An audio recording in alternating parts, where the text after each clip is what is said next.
अगर ये लोग नगर पालिका के लिए फायदा कराते हैं तो जसपुर में इधर आदर और प्रोग्राम रखते हैं।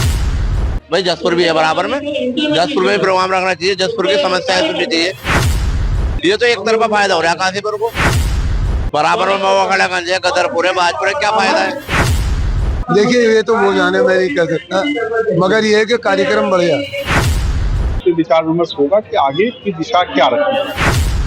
नमस्कार, काशीपुर एक्सप्रेस में आप सभी का स्वागत है और मैं हूं आपके साथ मीनाक्षी सिंह। आप सभी जानते हैं हमारे उत्तराखंड के 25 वर्ष जो है पूरे होने को है। ऐसे में रजत जयंती जो कि विभिन्न क्षेत्रों में, शहरों में मनाई जा रही है, तो ऐसे ही शहरी विकास सम्मेलन जो है काशीपुर के एक होटल में किया गया था, जहां पर हमारे माननीय मुख्यमंत्री पुष्कर सिंह धामी जी ने शिरकत की थी। योजना है उनका शिलान्यास किया था। मैं आपको बता दूं, जो रजत जयंती है उसी के उपलक्ष्य में आज यहाँ इस सम्मेलन में जो है पूरे उत्तराखंड के मेयर, नगर पालिका के अध्यक्ष और जिला पंचायतों के जो अध्यक्ष है वो यहाँ पर सम्मिलित हुए। उनका कार्यक्रम आयोजित किया जा रहा है। आइए आपको भी दिखाते हैं, कुछ मेयरों से, कुछ जो नगर पालिका के अध्यक्ष हैं उनसे भी बातचीत कराते हैं। अगर ये लोग नगर पालिका के लिए फायदा कराते हैं तो जसपुर में इधर आदर और प्रोग्राम रखते हैं।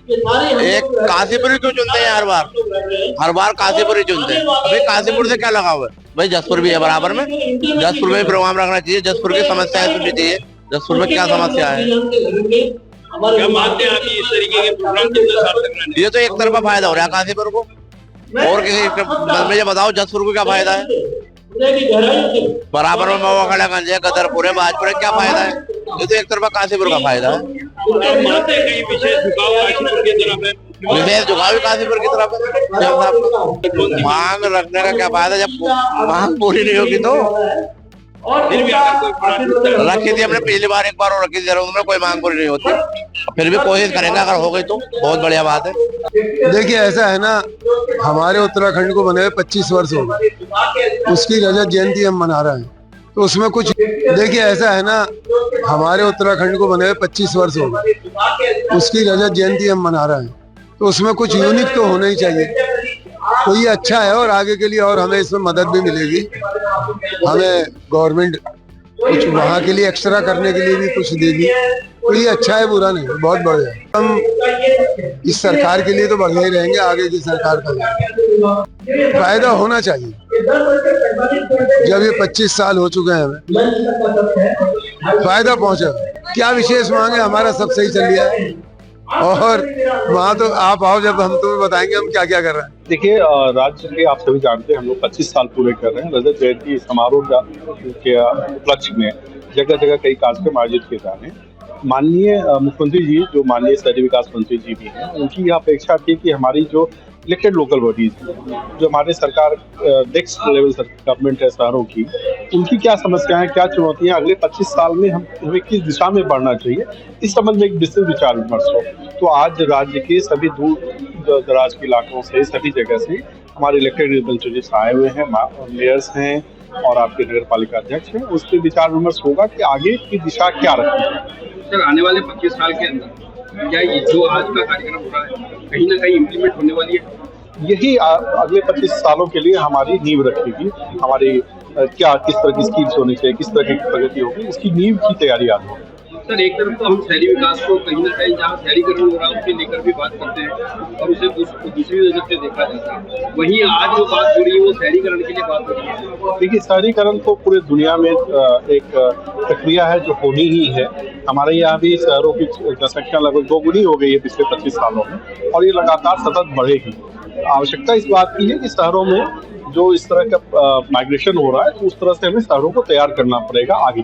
देखिए एक अच्छा इनिशिएटिव है और मैं शहरी सचिव आदरणीय नितेश झा जी को बधाई देना चाहता हूं कि जिनके प्रयासों से और माननीय मुख्यमंत्री श्री पुष्कर सिंह धामी जी के द्वारा इसका आयोजन किया गया है। क्योंकि ये एक तीसरी सरकार है, जैसे हम ट्रिपल इंजन कहते हैं, तो एक अपने आप में सरकार है और इसके अपने कुछ राइट्स है। तो जो हमारा संविधान है उसका जो 74वां अमेंडमेंट हुआ था, उसमें हमें 18 प्रकार के राइट्स नगर निकायों को दिए गए थे, लेकिन उसमें हर स्टेट ने अलग अलग उनको राइट्स दिए हैं। तो उत्तराखंड के अंदर भी लगभग 8 या 9 ही हमें राइट्स मिले हैं, तो सारे राइट्स नहीं मिले हैं। तो आज इस पर भी यहाँ चर्चा हो रही है। हम लोग ये मांग करते आ रहे हैं, पहले भी हमने माननीय मुख्यमंत्री जी के आगे ये रखा है विषय कि जब नगर निगम सारी सुविधाएं उपलब्ध कराता है आम जनमानस के लिए, और हमें सारी सुविधाओं को देने के लिए बजट की भी आवश्यकता होती है।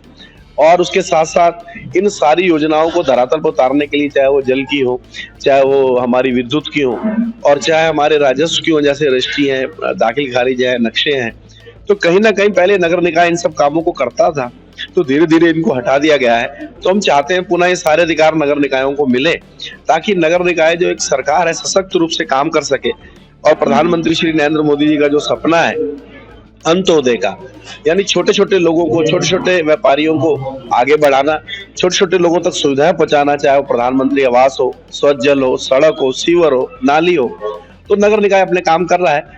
और निश्चित तौर पर आज जिस प्रकार से पूरे प्रदेश के प्रतिनिधियां इकट्ठे हुए हैं, शहरी सचिव यहाँ उपस्थित हैं, शहरी निकाय के सारे जन कर्मचारी यहाँ है, अधिकारीगण है, तो निश्चित तौर पर जो आज यहाँ से इस मंथन से जो अमृत निकलेगा वो उत्तराखंड के लिए अमृत साबित होगा। और ये 25वीं रजत जयंती अपने आप में एक महत्वपूर्ण हमारे लिए साबित होगी।